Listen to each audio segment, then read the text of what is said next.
Historia fupi ya seksheni yetu ya Yanda Mashariki. Seksheni yetu ya Yanda Mashariki ilianza mwaka 2021 chini ya mwangalizi Livingstone Msongole, ambapo ilikuwa na wachungaji 10 sawa na makanisa 10, ikikadiriwa kuwa na washirika 460.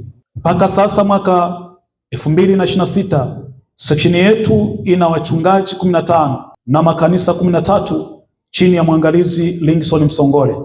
Inakadiriwa kuwa na washirika 750. Mafanikio. Tunamshukuru Mungu, seksheni yetu tumefanikiwa kuongezeka wachungaji toka wachungaji 10 mpaka 15 mpaka sasa.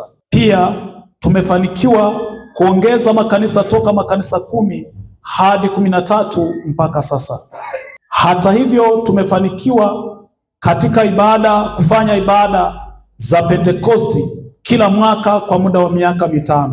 Washirika wameongezeka toka washirika 460 hadi 750. Tumefanikiwa kutuma taarifa Bezaleli mpaka sasa. Pia tumefanikiwa kufanya uchaguzi mara 2, 2021 awamu ya kwanza, 2025 awamu ya pili, ambapo sasa seksheni yetu inaongozwa na viongozi: mwangalizi Livingstone Msongole, makamu Adam Tafya, katibu Laxon Mapumba, mwazina Musa Mwesya.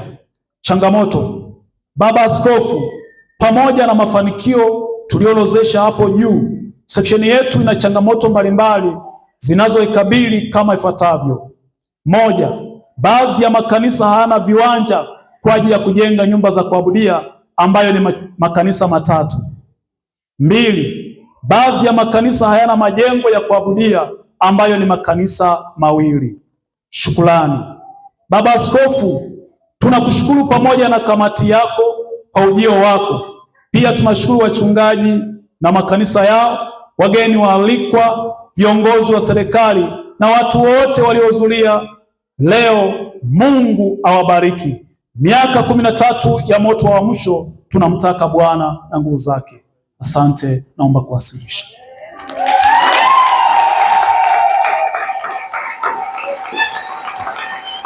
Asante sana.